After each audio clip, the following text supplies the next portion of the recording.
Hello fellow Shadowers, welcome to my channel Kage That's Not Shadows. Today we will be talking about Japanese urban legend regarding Akamanto. The story begins with a young shy boy who is a student at Japanese high school. The boy is well known in the school due to his good looks and has many female admirers in the school. Teenage girls will often try to flirt with him while others harasses him constantly. As with his introverted nature, he felt uncomfortable with the attention and often hid himself. On one occasion, he had been cornered by female student and decided to hide in the nearest female bathroom. He entered the last stall of the female toilet and waited for his frantic admirers to leave. Due to unforeseen circumstances, he died while hiding.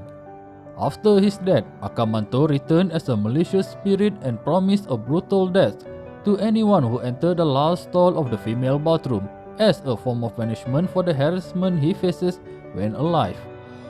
As the urban legend goes, these are Akamanto general patterns. While studying late at school, a student will find herself in need to use the restroom. Once she entered the toilet, she had just walked into Akamanto deadly grip. After she does her business, the female student will reach for the toilet paper only to find there is none. Suddenly, a strange voice is heard. It's the voice of Akamanto asking the female student, "Do you want red pepper or blue pepper?" If the student answers red pepper, she will be stabbed and her body will be sliced with blood rushing out of her body, soaking her clothes with blood and making it appear as if she is wearing red clothes. If the student answered blue pepper, Akamanto will appear to suck the blood from her body. Her lifeless body will turn blue and fall to the floor. In some other version, Akamanto will strangle them until their face turn blue and they will die of suffocation. Anyone can summon Akamanto when they use the last stall in the female school bathroom. Akamanto will manifest in front of his victim and he will wear a red cape and conceal his face with a white mask. As with many urban legends, there is usually very little escape from the horrible fate, although that doesn't stop people from trying.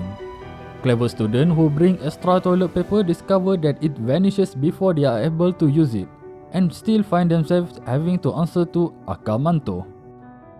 Alternatively, if the victim tries to outsmart Akamanto by choosing a different color, the floor will crack open and a pair of hands will drag the victim into hell. If the victim somehow decided to choose the color yellow, Akamanto will shove their face into the toilet, making their face yellow like urine without killing them.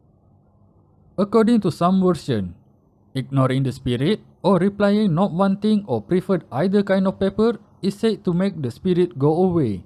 In some account, running away from Akamanto will also result in individual survival, although Akamanto will simply block the exit.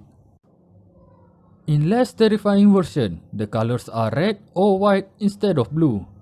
White will result in white hand rising up to stroke the student's rear end, while red often result in a red tongue rising up out of the toilet to lick the student's ass. Akamanto's story is fairly old as far as urban legend goes. It is recorded as a popular schoolyard rumor even before World War II, and its popularity hasn't faded with the current generation. There have been many variations of the urban legend, and the most famous variation recounts a story of two police officers investigating the rumors of a strange man lurking in the female bathroom. A female student heard a strange voice asking, "Shall we put on the red dress?" in the last stall of the bathroom. While the male police officer waited outside, the other female officer entered the stall and Akamanto asked her the same question. Wanting to get this over and done with, the female officer exclaimed, "Okay, put it on." Suddenly a loud scream was heard, followed by an abrupt thump. The other officer rushed in and opened the door and was horrified at what he saw. The female officer was found decapitated and her police vest was stained red in blood. Thank you for watching the video. For female viewers, let us know your opinion on having the tongue of a ghost licking your butthole. Please leave a comment below on the next ghost story you want me to cover. That's all from me, Kage. Wishing you all a restless night.